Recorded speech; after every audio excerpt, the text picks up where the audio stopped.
Welcome to Fuel Disclosure, a Moffitt Services podcast. On this show, you will learn how Moffitt Services is pioneering the fuel delivery industry.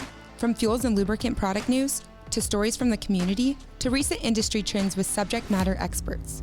Make sure to like and subscribe to this channel so you don't miss a moment from Moffitt. To learn even more about the Moffitt Services difference, visit moffittservices.com. Okay, welcome back to another episode of Fuel Disclosure. Today I'm with Mike McClinton.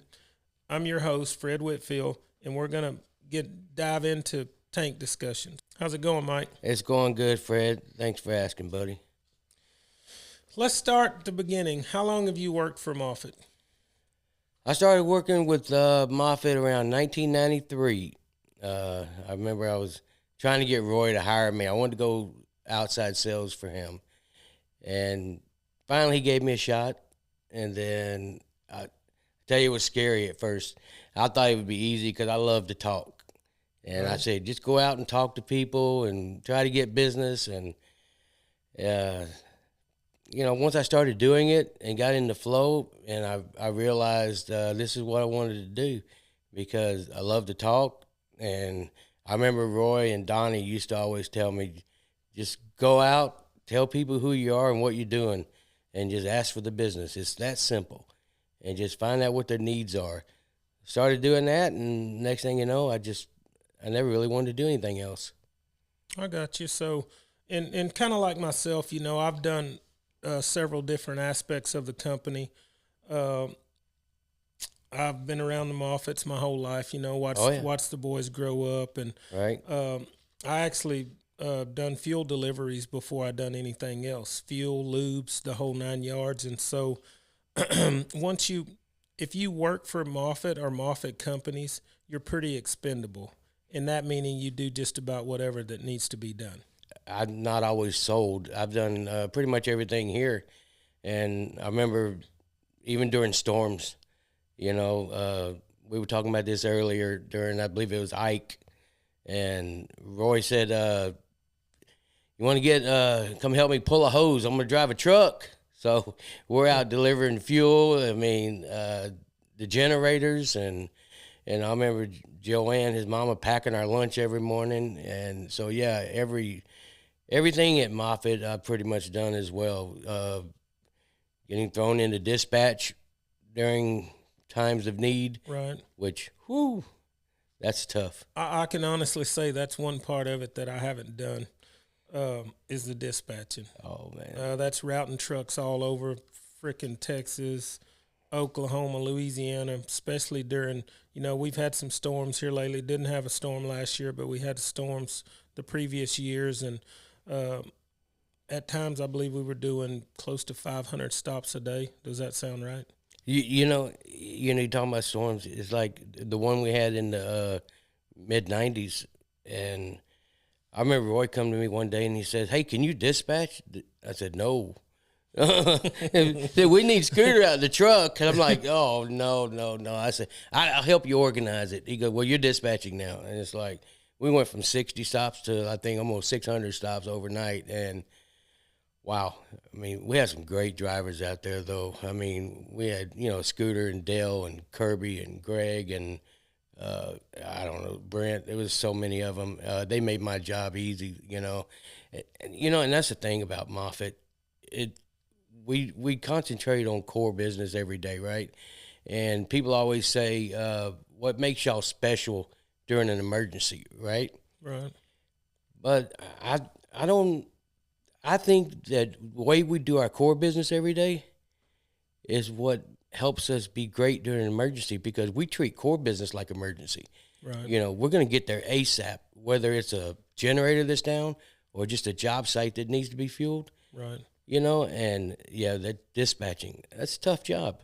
It really honestly is. I've never done a lot of it, but I know some of the guys that have dispatched over the years, and it's not as simple as it sounds. No. When you stick all those customers in a computer and you're trying to route them together, group the stops together, so a guy's not going from Beaumont back across to Hempstead, you know what I mean? And so it makes a difference when you got a guy in there that really knows what's going on. And I think we've been fortunate over the years to have good people in dispatch, and it just makes everything flow better. No, absolutely. But the thing about it is, it takes the whole team. The dispatching, you're only as good as your drivers too. Right. And we've been very fortunate to have, good drivers out there that, at Moffitt, we've always not said no, right? And that trickles down from the top all the way, right? I agree, 10,000%. The orders taken, they don't say no. It's sent to dispatch, they don't say no. They send it to the driver, it just trickles all the way. Over the years, that's what a lot of people are really drawn to our company for, is the service. Absolutely. I mean, you can call us at 5 o'clock in the evening, and by God, somebody's bringing you diesel. If they're not still working, they may come back to work. Right. You know what I mean? And I've been a part of that too. A long time ago, I can remember I was entered at a rodeo somewhere, and a company called in, and I think it was just probably west of Waller, a little ways, a bridge company. And I called Roy, and I said, man, everybody's gone for the day, but somebody's got to take these lubes over there, and drop them off. And, I mean, this was back in the day before we had lift beds and all that stuff. And I loaded those 8 drums on a flatbed trailer and threw an old tire on there because I'd lay them down, roll them off, stand them up, and take off. And so on the way over there, I'm driving like I mean, I don't even want to tell you how fast I was going because I probably got in trouble. But anyway, there's some kind of animal on the road, and I went through a herd of buzzards hitting the windshield, hitting the grill. They were everywhere. And, man, I got over there. I'm trying to make this rodeo, and I think it's about an hour and a half away to where I was going. And I ended up getting my butt turned out. But that customer got his 7 drums, a hydraulic 46, whatever it was that I delivered at that time. And so that's basically what the Moffitt brand has hung their hat on over the years. Well, and the thing about it is, too, it hasn't changed since the 90s. I mean, yes, I guess the business changes, but our attitude hasn't changed, right? And 'cause I remember back in the 90s, it was key maps, and payphones. Yes. I didn't have a cell phone and a GPS, right? But and that's the thing that's changed a lot right now. You got the internet highway, you got social media, and this and that. But at the end of the day, it's still the service side. There are a lot of companies that sell what we sell, right? Right. So we really don't sell anything. We're just offering a service. We're offering a service, I agree. And we're just trying to get them to go with us because of that service. And then we have to be ready to back it up when we tell them we're going to be there, right? Exactly. And it doesn't matter what time of day that phone rings, just like you said. My famous saying about that is you can't promise them the moon and then deliver them a flashlight. Well, absolutely. It has to be, you have to deliver the same moon. When you walk into somebody's office and you tell them what you're going to do and how fast you can do it, hey, if you order fuel from me right now, if I get a credit app, whatever the process is, right? If I get a credit app from you, I can have you fuel tomorrow. Right. You don't want to show up 2 days later. Exactly. When you're standing in front of that guy and you tell him that you can do something, by God, you got to jump through hoops. And then everything has to work together. I think we touched a little bit on that earlier. From the sales reps to inside sales to the dispatchers, everything has to flow. It does, and it has to flow. And, and that's what comes into play on the role that I'm, doing now is managing the tanks and assets. Back in the day when we had one location, Kluge, over there in Cypress, you could just walk outside, look, and say, okay, we have this, right? Yeah. Now we got 6 different locations that we got to make sure stay stocked up. And I tell you what, it's gotten challenging. I mean, so many tanks out in the field, and just making sure that they're properly being used, making sure if that phone rings, we have what the customer needs, and communicate. One thing I do love about Moffitt is communication. From every hub that we have, everybody, you hear companies all the time talk about how they're family, right? Mm-hmm. I think Moffitt goes above and beyond when you say that. Because every employee, I'm directly related. I get that, but it seems to me like every employee there does feel like a family. And you're not going to, when someone calls in, they're not going to get have somebody call you back, right? Right. They're going to contact somebody else. They're going to contact me. They're going to contact the warehouse or whatever, right? And then we're going to make sure the customer's taken care of immediately. There's somebody working on it right away. And everybody feels like family. Yeah. So, and in order for me to do the job that I do today, every warehouse feels like they're part of Moffitt. Mm-hmm. You know, they work really hard at communicating with us, making sure we have proper, you know, amount of assets on each yard to take care of that next phone call. So that's what I really love about this company. You know, speaking about the hurricane, I got one story I can share. When Roy and I were out delivering fuel, we were filling generators, and I was pulling the hose. He was running the valves and everything on the truck. And I remember we were out on the Beltway, and we had about 4,000 gallons of diesel on us. And all of a sudden, the bobtail starts shimmying a little bit. I'm like, what's going on? And he looked, we're out of fuel. I mean, we stopped dead. We had to pull down a feeder and get into a parking lot somewhere. We had to call two of our drivers. I think it was Greg and Kirby. They had to come over there and prime whatever they did to get us running again. So we were kind of the laughing stock of. I'm telling you, you guys had 4,000 gallons of fuel on your back and let the truck run out. We did. I guess you were so focused on delivering fuel, you just never paid attention to the fuel gauge. And I got blamed for it because I'm in the passenger. I can't see the gauge. Roy says that I let us run out of fuel. I let us run out of fuel. That sounds about right. Yeah, he wasn't going to own that. But no, we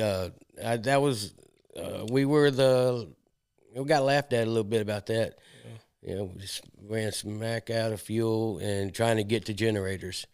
But Kirby and Greg got us rolling again, and we didn't run out anymore. Yes, sir.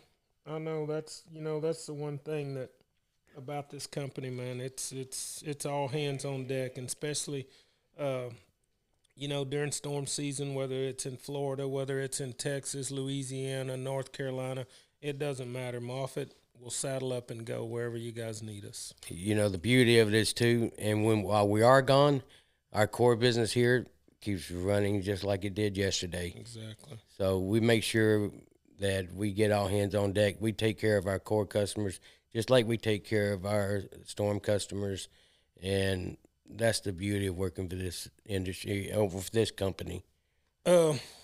So what makes you think that why a customer should use Moffitt? And you touched a little bit on that. I'd like to go into detail just a little bit more. Well, like I said before, I mean, we're not selling anybody anything. They're already buying. Right. You know, but I believe with Moffitt, you get more than just somebody answering the phone and taking an order. Right. You know, we're here to provide a service, and we're here to make sure that they don't go down. They have no downtime, right? And the way we do that is by, obviously we have to answer the phone. We take the order, but we put people on it immediately. Right. You know, it don't go through a system. I think that the family atmosphere will trickle to the customer too. The more we are like that in our offices, the more the customer feels that. So we just got to make sure that, I think, communication, building a partnership. And I don't think every competitor really builds the partnership like we do at Moffitt. Got you. You've been doing this a long time. What are you most proud of when you look back at what Moffitt has built? Oh, most proud of? I think probably the most, I've worked for 3 generations, right? Right. With Joanne and Roy, and now Rusty, right? And, I would like to think that I've been part of, where we've gotten today. The building process. Right, and I think the most proud of is just being part of that family tradition and watching the growth. This round, when I came back, I think we had about 5 or 6 people over at a little baby office about the size of this one here. Yeah. And, now we're, over 200 employees strong and 6 different locations. And I love that I get the opportunity to help people. And Moffitt makes that happen by by doing what they do. Right. It's a good feeling. And so most proud of is just our service and our partnership and our, relationship building. Yeah. Awesome. Well, it's been fun. I'm glad you took the time out today to come sit down and talk to me on fuel disclosure. And stay tuned, folks, for another episode. Thank you, Fred. Appreciate you having me, buddy.